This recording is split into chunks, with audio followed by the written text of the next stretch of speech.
Let's also take a look at markets as we are 90 minutes into the trading day. Stocks are mixed after November's CPI report was mostly in line with expectations here, as you're seeing the Dow still down by about 0.1%, but the S&P 500 and the NASDAQ, they're holding on to gains as of right now. Joining me now, we've got David Stryzewski, who is the Sound Planning Group CEO. David, great to have you here with us. Just want to get your reaction to the numbers here and what this ultimately means for how the markets are going to best anticipate the Fed's next move.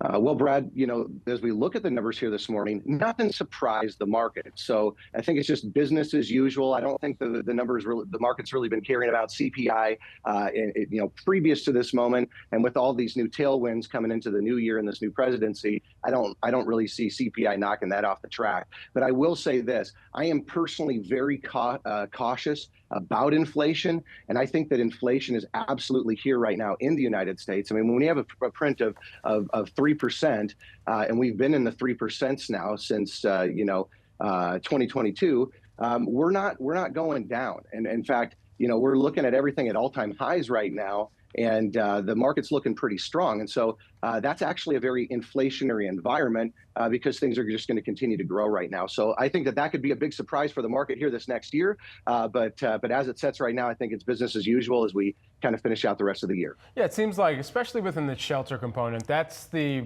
part of the mix that there really is so much uncertainty around when that will start to abate. That removed, looking across some of the other indexes, I wonder where you're also kind of seeing any correlation or pass through to how companies are navigating their own communication with customers, knowing that customers might be paying a little bit more in this interim period of time, but even amid this, there is some disinflation still on the table.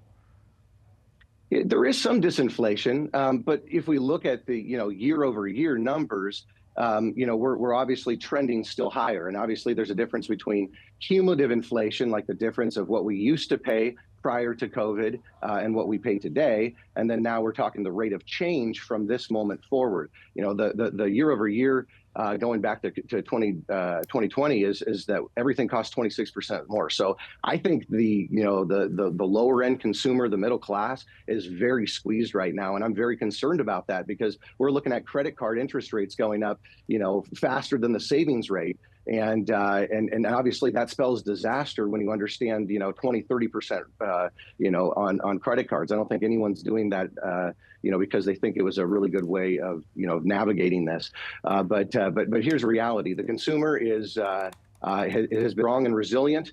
I do think, though, that as we see some of these supply side economic components come back in, that we will see some relief. But there's ultimately inflation in our system that's not abating, because when you friendshore, reshore, bring things back to the United States, that's more expensive than doing it at a place where you pay a much lower wage.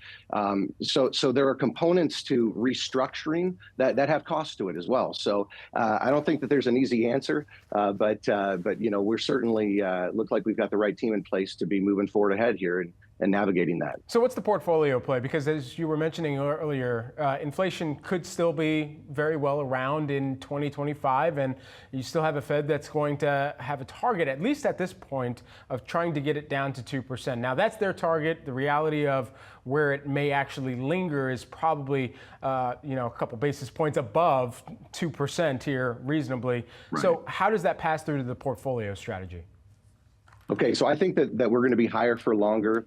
My base case is that unemployment is going to start falling apart. My base case is that inflation is going to go higher. So what do you look for when we have an inflationary environment? Well, stocks can be a great answer. Most people are already allocated to that, so I'm not going to waste your time. What I'm going to do is give you an idea that's not already in 60-40 allocations. Gold, silver, Bitcoin.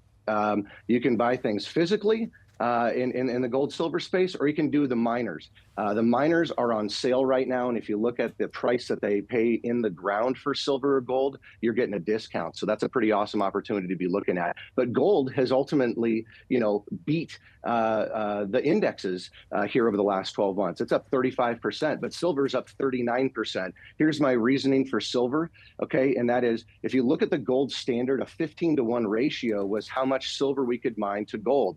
It's currently 9-to-1 is the mining ratio. But if you look at the the rate of exchange right now at $32 silver, 2,700 gold. You're at 84 ounces of silver to 1 ounce of gold. I'll do that deal every day of my life. And then the last one is Bitcoin. Now, finally, crypto got a pro, crypto president and Congress, and we've got all these new conversations that are happening right now.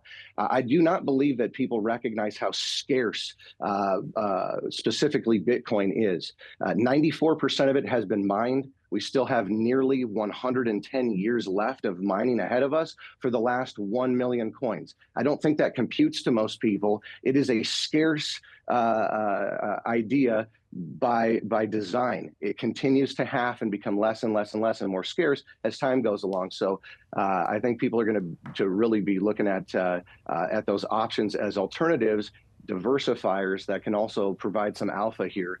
Whether the economy goes well or doesn't go as well, I think we need all three of those. David, thanks for taking the time here with us this morning. Appreciate it. Pleasure's mine. Thank you, Brad.